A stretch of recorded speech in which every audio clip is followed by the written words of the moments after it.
Oke, assalamualaikum warahmatullahi wabarakatuh. Kembali lagi di channel Super MNH. Kali ini kita akan bahas mengenai teori transistor dalam kaitan dengan materi mengenai elektronika dasar.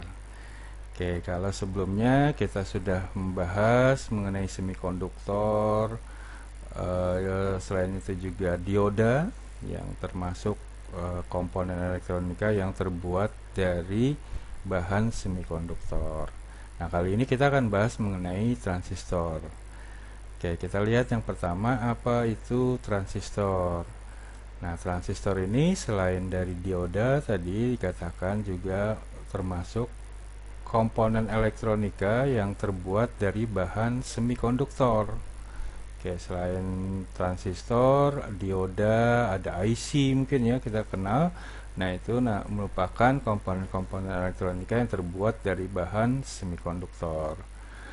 Nah, kemudian kalau kemarin di dioda disebut dengan komponen semikonduktor yang terdiri dari dua lapis, sedangkan transistor ini dikenal sebagai komponen tiga lapis.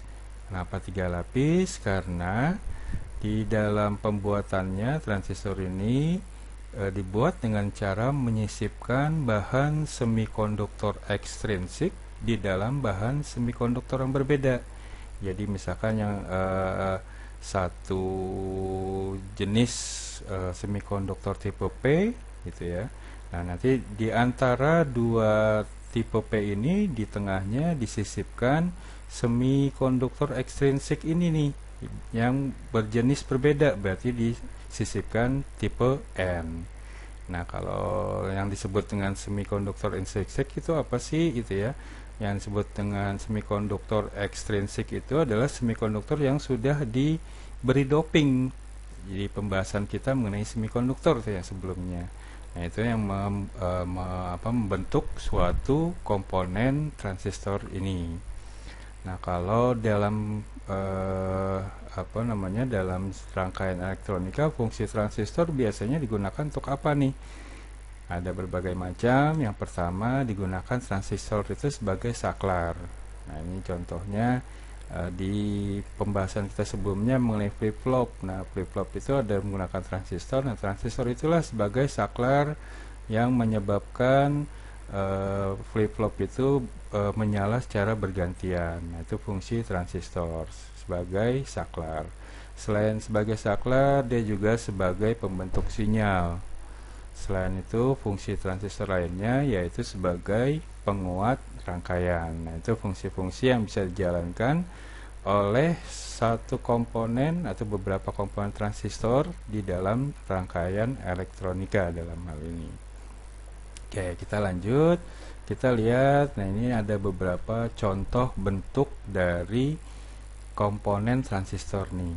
Kalau kita lihat bentuknya ada yang bulat seperti silinder, ada yang pipih, ada yang berbentuk setengah silinder. Namun yang secara umum transistor ini dia memiliki tiga kaki. Umumnya rata-rata memiliki tiga kaki. Nah, kita lihat yang kalau misalkan ada transistor yang berbentuk seperti ini nih, yang berbentuk seperti silinder.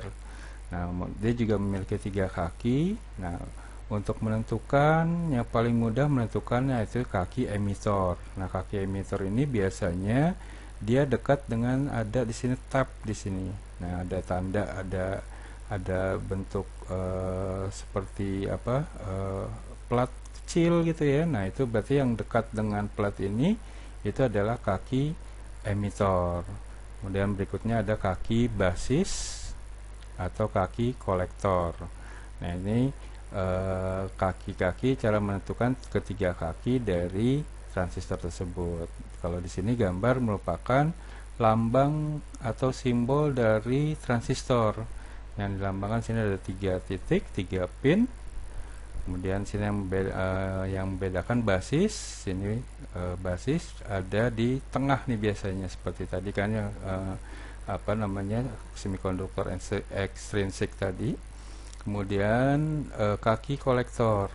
Kemudian sini kaki emitor. Nah, untuk membedakan kalau basis kita mudah di sini, kalau membaca gambar rangkaian memudahkan.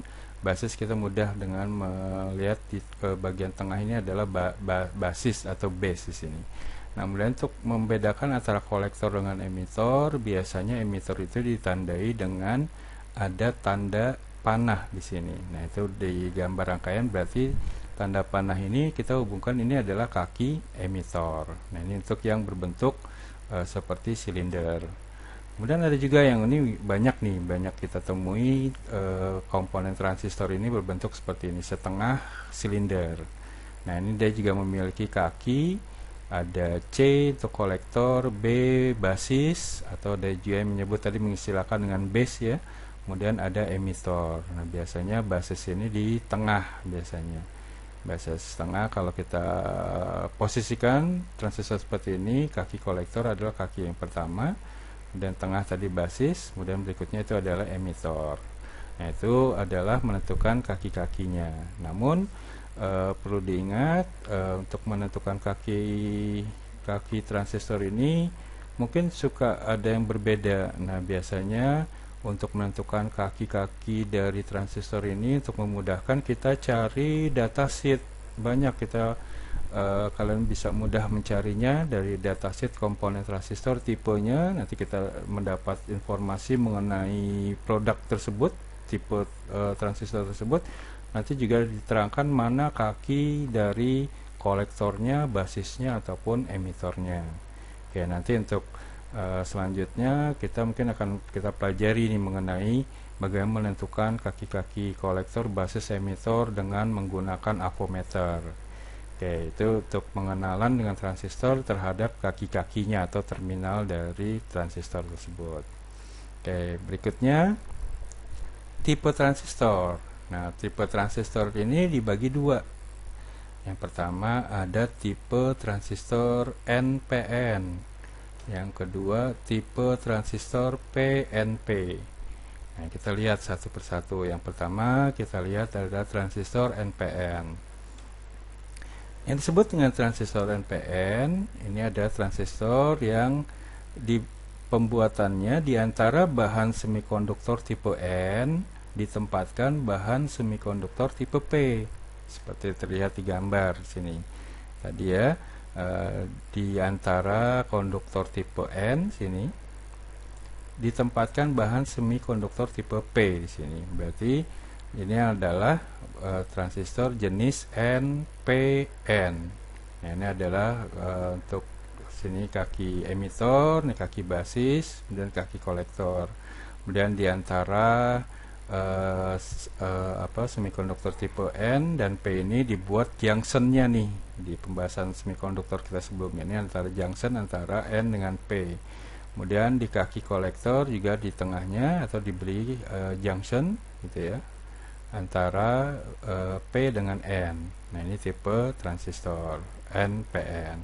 Nah, ini lambangnya NPN untuk membedakan. Nah, untuk membedakan di gambar rangkaian, kalau kita lihat tanda seperti ini dengan panah keluar, berarti ini adalah yang digunakan adalah tipe NPN. Gitu ya. Kalau panahnya keluar berarti itu adalah transistor NPN.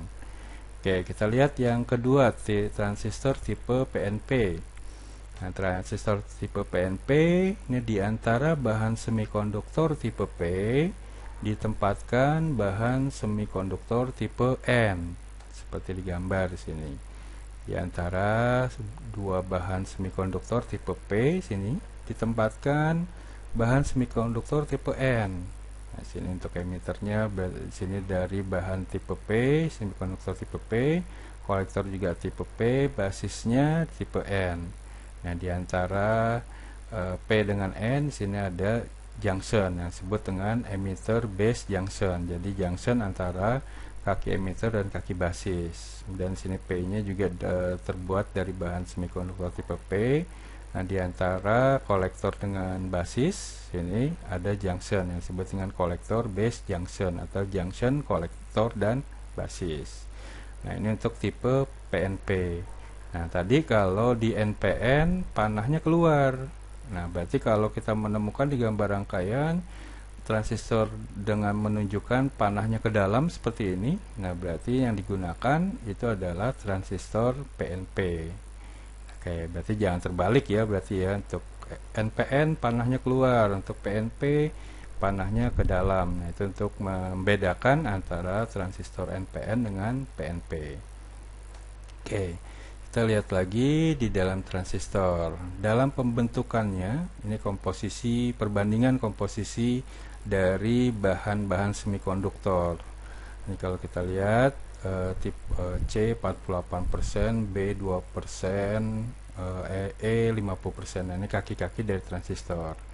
Nah, ini kalau kita lihat dari perbandingan lapisan pembuatannya nih, lapisan. Nah, kalau kita lihat di sini kita fokus ke yang tengah, ke lapisan B, basis. Nah, lapisan basis ini dibuat kurang lebih ya sekitar 2% dari keseluruhan gitu ya, dari keseluruhan semikonduktor yang membuat pembuatannya gitu ya, dari keseluruhan bahan pembuat transistor itu sendiri. Di lapisan kaki kolektor sini dibuat dengan komposisinya 48%, sedangkan di kaki emitor dengan komposisinya 50%. Nah, ini kenapa nih dibuat emitor 50%? Basisnya tipis gitu ya, basisnya tipis. Nah, ini dari pembuatan transistor mungkin setelah melewati dari berbagai macam percobaan dan penelitian segala macamnya. Nah, ini komposisi ini pembuatan dari transistor ini, penyusunannya ini, komposisi ini bermanfaat untuk mendukung fungsi dan cara kerja transistor. Nah, itu dapat 48%, 2%, 5% itu dari berbagai penelitian dari pembuatan transistor gitu ya. Nah, setelah mendapat komposisi seperti ini, kemudian mungkin dengan komposisi ini fungsi dan cara kerja transistor menjadi lebih baik gitu ya. Nah, yang ada sekarang komposisinya umumnya rata-rata seperti ini. Ini komposisi pembentuk dari pembuatan transistor di sini. Oke, berikutnya kita kembali lagi ke bias pada transistor.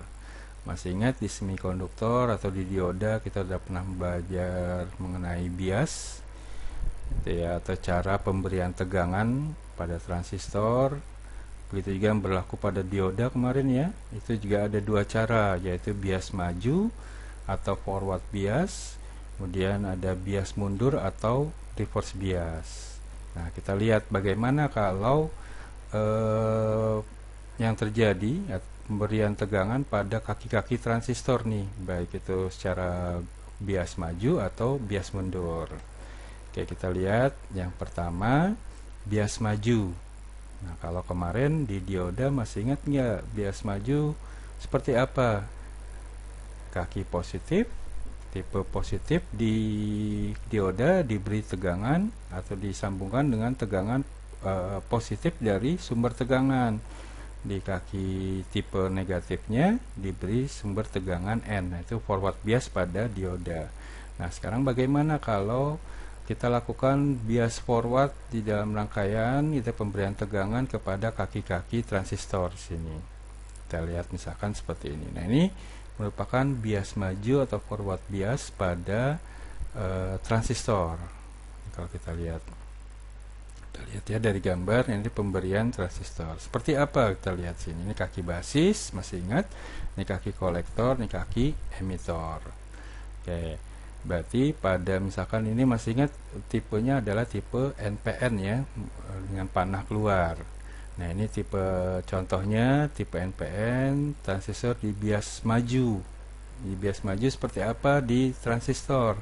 Nah, sini dengan cara kaki basis dan kaki emitor dihubungkan dengan sumber tegangan positif. Sini, kaki basis kita lihat dihubungkan dengan sumber tegangan positif. Begitu juga kaki kolektor dihubungkan dengan sumber tegangan positif. Sedangkan kaki emitor sini dihubungkan dengan sumber tegangan negatif ya, negatif ini. Nah, itu yang dilakukan atau yang terjadi bias forward, bias maju atau forward bias pada transistor. Nah, sekarang bagaimana dengan bias mundur atau reverse bias? Nah, sama dengan tipe NPN di transistor, kita lihat berarti dalam hal ini dalam hal ini bias mundur yaitu transistor bias mundur dengan cara kaki basis ini dan kaki kolektor dihubungkan dengan sumber negatif. Ini kaki basis dihubungkan dengan sumber negatif dari sumber tegangan. Begitu juga kaki kolektor diberi atau dihubungkan dengan sumber tegangan negatif. Sedangkan kaki emitor dihubungkan dengan sumber tegangan positif sini ya. Nah, ini yang terjadi bias mundur atau reverse bias pada transistor. Oke, untuk mengkonfigurasi berikutnya untuk mengkonfigurasi dari transistor dalam rangkaian. Ada 3 jenis ya, ada 3 jenis seperti digambar di sini. Ada basis bersama atau disebut dengan common basis, common base. Kemudian ada emitor bersama atau common emitter, ada kolektor bersama atau common kolektor. Nah, kita lihat ini yang pertama. Pertama, konfigurasi basis bersama atau disilakan dengan common base atau disilakan atau disingkat dengan CB. Nah, di sini CB di sini kalau kita lihat dikonfigurasikan sebuah transistor, berarti di sini sinyal input didapat dari kaki emitor.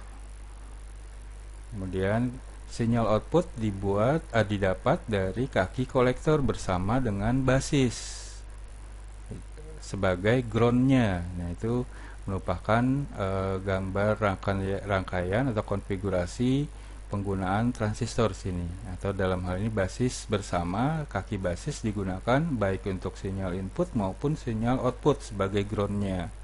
Nah, itu yang pertama, basis bersama. Yang kedua adalah konfigurasi emitor bersama seperti gambar di B di sini, atau distilahkan dengan common emitter atau distilahkan atau disingkat dengan CE. Nah, di sini sinyal input didapat dari basis, sedangkan sinyal output didapat dari kaki kolektor dengan emitter sebagai groundnya, atau dalam hal ini bisa juga emitter digunakan sebagai input maupun sebagai outputnya. Ini yang disebut dengan emitor bersama atau common emitter. Yang ketiga yaitu konfigurasi kolektor bersama atau common kolektor atau CC. Nah, ini gambar di C sini. Nah, sini sinyal input didapat dari basis, sedangkan output didapat dari emitor, dengan groundnya didapat dari kaki kolektor, atau dalam hal ini bisa juga sinyal input didapat dari basis dan kolektor sebagai groundnya, outputnya sebagai emitor dengan kolektor sebagai ground dalam hal ini, atau kaki kolektor digunakan sebagai ground untuk sinyal input dan sinyal output. Nah, itu yang disebut dengan kolektor bersama atau common kolektor. Nah, ini 3 komponen atau 3 konfigurasi inilah yang digunakan di dalam penggunaan transistor di dalam suatu rangkaian elektronika. Oke, kita lanjut. Di dalam pembahasan transistor, nah itu kemudian ada beberapa faktor. Ada faktor alfa DC, nanti juga ada beta DC ya. Kita lihat yang pertama, alfa DC. Sini dengan lambang alfa DC. Apa sih alfa DC itu? Nah, alfa DC kembali lagi tadi di gambar sebelumnya, konfigurasi basis bersama atau common base atau singkatan tadi CB ya. Nah, kepada basis bersama, sinyal input dimasukkan ke emitor tadi. Kemudian sinyal output diambil pada kolektor dengan basis sebagai groundnya. Nah, itu pada common base ya tadi ya, common base atau basis bersama. Nah, di sini ada yang disebut atau yang terjadi ada faktor penguatan arus pada konfigurasi common base tadi ini atau basis bersama. Ada faktor penguatan arus basis yang disebut faktor penguatan arus pada basis bersama gitu ya, yang disebut dengan alfa, dengan lambangnya alfa. Atau dalam hal ini karena rangkaian DC disebut atau biasa dinotasikan dengan alfa DC. Sini alfa DC yaitu adalah perbandingan arus IC dengan arus IE pada titik kerja. Jadi perbandingan antara arus di kaki kolektor dengan arus di kaki emitor. Nah, itu merupakan faktor penguatan di kaki atau di penguatan di konfigurasi basis bersama pada transistor. Nah, ini dari alfa DC ini ada persamaan matematikanya ini, atau rumusnya. Untuk mencari alfa DC itu sama dengan IC dibagi dengan IE, di mana IC itu adalah arus kolektor, sedangkan IE itu adalah arus emitor. Oke, masih di alfa DC. Jadi tadi semakin tipis, semakin sedikit basis yang didop tadi ya, di bagian yang sekitar kurang lebihnya 2% tadi, maka nilai alfa DC semakin besar. Jadi semakin tipis di lapisan basis tadi yang sekitar lebih kurangnya 2%, semakin tipis semakin besar alfa DC-nya. Nah, alfa DC yang ideal jika elektron diinjeksikan ke kaki kolektor, yang idealnya alfa DC-nya akan bernilai 1. Oke. Namun pada kenyataannya transistor yang ada, kebanyakan transistor memiliki atau mempunyai nilai alfa DC-nya atau penguatan arus tadi lebih besar dari 0,99, dan hampir semua transistor memiliki alfa DC lebih besar dari 0,95. Jadi umumnya 0,95 ke atas itu alfa DC yang ada pada transistor. Namun untuk itu dalam berbagai analisis atau untuk perhitungan kita ya, kalau kita melakukan perhitungan dengan menghitung alfa DC atau dengan perhitungan transistor ini, untuk perhitungan kita bisa menganggap nilai dari alfa DC transistor itu adalah 1. Ini adalah nilai yang terjadi yang didapat dari 0,99 sampai 0,95 sampai 0,99 tadi. Untuk perhitungan mudahnya kita bisa gunakan nilai dari alfa DC transistor itu adalah 1. Oke, itu alfa DC. Sekarang kita tinggalkan beta DC sekarang. Alfa DC kita tinggalkan, sekarang beta DC. Tadi diserahkan dengan beta DC. Nah, sini terjadi pada konfigurasi emitter bersama atau common emitter atau CE. Nah, sini sinyal input tadi diumpankan pada kaki basis dan sinyal output diperoleh dari kaki kolektor dengan emitter sebagai groundnya gitu ya. Jadi emitter bersama, emitter sebagai ground tadi, baik untuk sinyal input maupun sinyal output. Nah, ini akan terjadi ada faktor penguatan arusnya pada konfigurasi emitter bersama. Nah, kali ini untuk faktor penguatan di common emitter atau emitter bersama disebut dengan beta. Itu silakan lambang beta ya di situ ya. Nah, istilah beta ini terdapat pada beta DC maupun beta AC. Beta di listrik arus bolak-balik. Ya, ada juga tuh faktor beta DC. Namun kita fokus karena penggunaan transistor umumnya menggunakan rangkaian dengan sumber arusnya DC, berarti kita fokus ke beta DC dalam hal ini. Nah, beta DC ini merupakan perbandingan arus IC dengan arus IB pada titik kerjanya.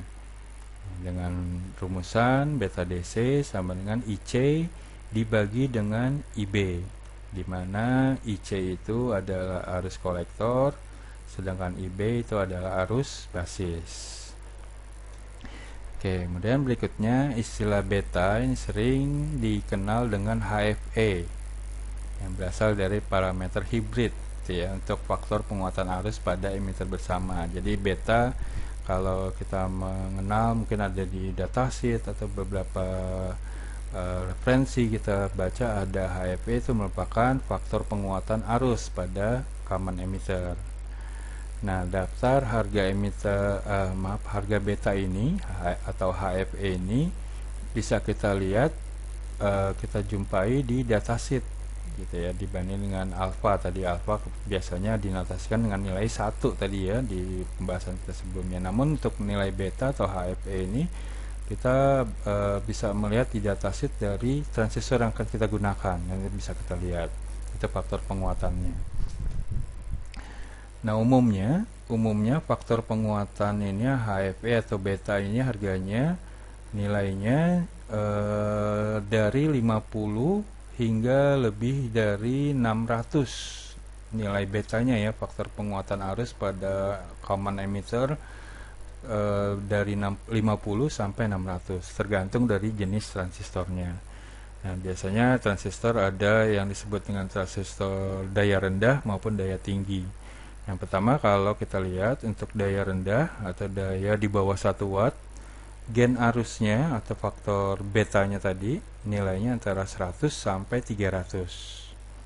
Sedangkan untuk transistor dengan daya tinggi atau di atas 1 watt, itu gen arusnya atau faktor betanya adalah sekitar 20 sampai 100. Nah, itu untuk faktor beta di dalam transistor dalam hal ini. Oke, berikutnya tadi kita udah bahas mengenai faktor alfa DC dan faktor beta DC gitu ya dalam transistor. Nah, sekarang kita lihat hubungan antara alfa dan beta dikembangkan melalui beberapa persamaan yang kita tadi bahas, yaitu alfa DC sama dengan IC dibagi dengan IE, dan juga untuk menghitung beta DC kita dapat dari IC dibagi dengan IB. Kemudian persamaan berikutnya yaitu arus emitter sama dengan arus kolektor ditambah dengan arus basis, atau IE sama dengan IC ditambah dengan IB. Nah, sehingga dari 3 persamaan ini kita akan memperoleh persamaan baru nih. Kita lihat yang pertama yaitu untuk beta DC itu bisa kita dapat dari alfa DC dibagi dengan 1 dikurangi alfa DC. Itu akan kita dapatkan beta DC. Dan juga persamaan berikutnya yang bisa kita dapatkan yaitu alfa DC.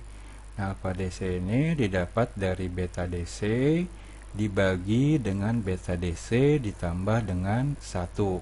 Nah, itu persamaan baru yang kita dapat untuk kita melakukan perhitungan dalam perhitungan untuk menghitung transistor, dalam hal ini faktor penguatan arusnya dalam hal ini. Oke, mungkin itu aja materi kita untuk teori awal di transistor ini ya. Saya harap mungkin kalian bisa dapat menerimanya dengan baik. Mungkin saya ucapkan terima kasih yang telah menyaksikan video ini. Untuk jika ada yang ingin ditanyakan bisa menghubungi saya secara langsung di kontak saya ataupun komen di bawah ini. Oke, kembali lagi saya ingatkan, jangan lupa 3M ya di masa pandemi ini, untuk selalu mencuci tangan dengan air sabun, dengan air mengalir, kemudian memakai masker selalu, kemudian menjaga atau menghindari kerumunan ya, atau menjaga jarak. Oke, mungkin itu aja materi dari saya untuk kesempatan kali ini. Jangan lupa di like dan subscribe-nya ya untuk channel saya ini. Oke, mungkin situ aja, saya tutup dengan ucapan Assalamualaikum warahmatullahi wabarakatuh.